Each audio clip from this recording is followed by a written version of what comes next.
Assalamualaikum warahmatullahi wabarakatuh. Sebelumnya perkenalkan, nama saya Agnes Sarli, BP 2019 dari jurusan Ilmu Sejarah Fakultas Ilmu Budaya Universitas Andalas. Yang dimana di video kali ini saya akan membahas atau mereview salah satu buku yang ditulis oleh Marah Rusli yang berjudul Siti Nurbaya Kasih Tak Sampai. Untuk itu, simak video ini sampai selesai.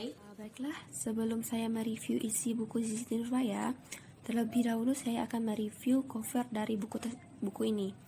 Nah, dari covernya sendiri menurut saya sudah cukup menarik, yang diperpadukan dengan warna kuning kecoklatan, dan di awal cover terdapat nama si penulis, judul, dan salah satu gambar seorang wanita yang melambangkan itu Siti Nurbaya itu sendiri.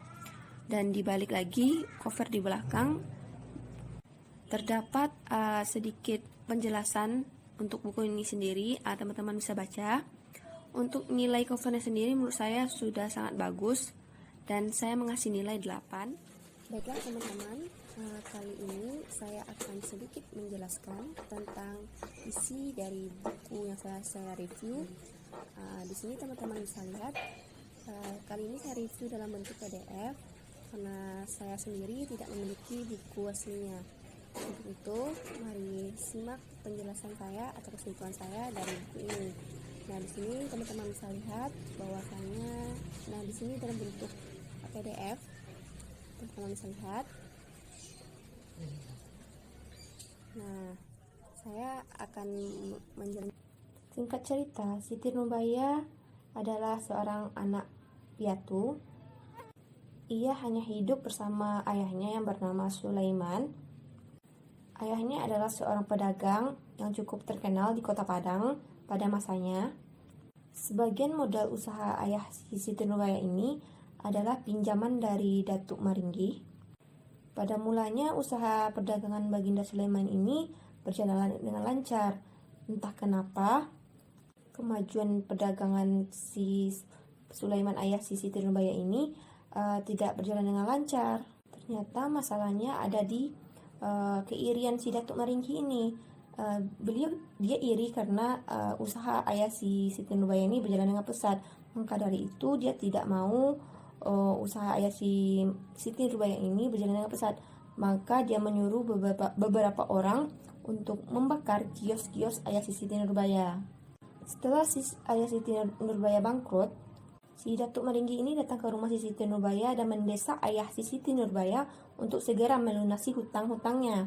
Karena ayah si Siti Nurbaya tidak mampu melunasi hutang-hutangnya, si Datuk Maringgi ini pun memberikan pilihan yang dimana jika hutangnya mau dilunasi, si sang ayah si Siti Nurbaya ini harus menyerahkan si Siti Nurbaya putrinya kepada Datuk Maringgi. Karena tidak ada pilihan lain, sang ayah pun mengiyakan perkataan atau tawaran dari si Datuk Maringgi ini. Siti Nurbaya pun menangis menghadapi kenyataan bahwa dirinya yang cantik dan muda belia ini harus menikahi Datuk Maringgi. Dan tambah sedih lagi, si Siti Nurbaya teringat sama si Samsul Bahri, kekasihnya yang sedang sekolah di Batavia di Jakarta. Tak lama kemudian, si Samsul Bahri yang berada di Jakarta pun mengetahui peristiwa yang terjadi di desanya. Mungkin hanya itu sedikit paparan isi dari buku Siti Nurbaya. Untuk cerita yang disuguhkan oleh buku ini, saya rasa pesan yang tersampaikan. Namun buku ini menggunakan beberapa bahasa yang lumayan cukup berat dan beberapa istilah-istilah bahasa yang tidak saya mengerti. Mungkin dikarenakan buku ini bergenre fiksi Melayu kuno. Hal yang paling saya suka dari buku ini adalah tokoh Siti Nurbaya yang memiliki sifat lemah lembut dan anak yang berbakti kepada orang tuanya.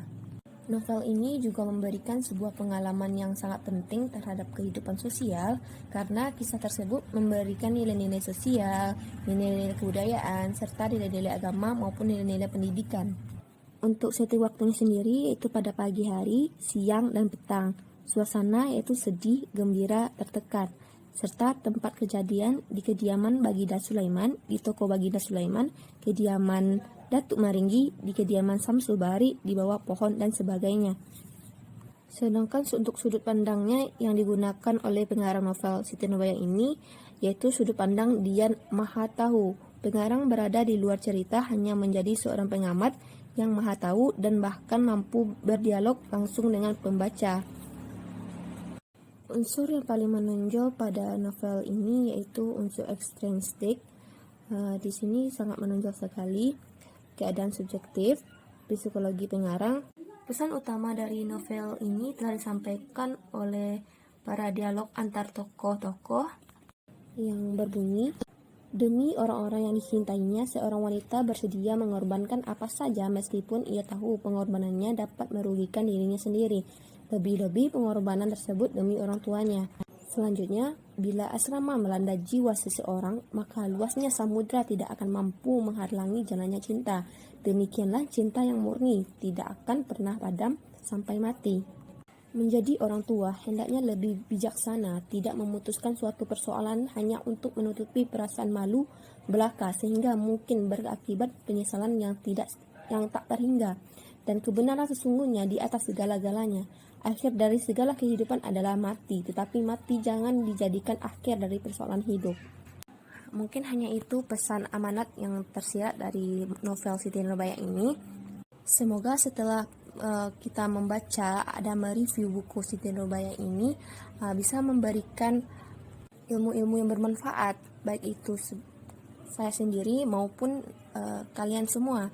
Jadi itu saja review saya tentang buku Siti Nurbaya ini. Buku ini sangat recommended banget buat teman-teman baca karena di dalam buku ini pun banyak sekali pelajaran yang dapat kita ambil.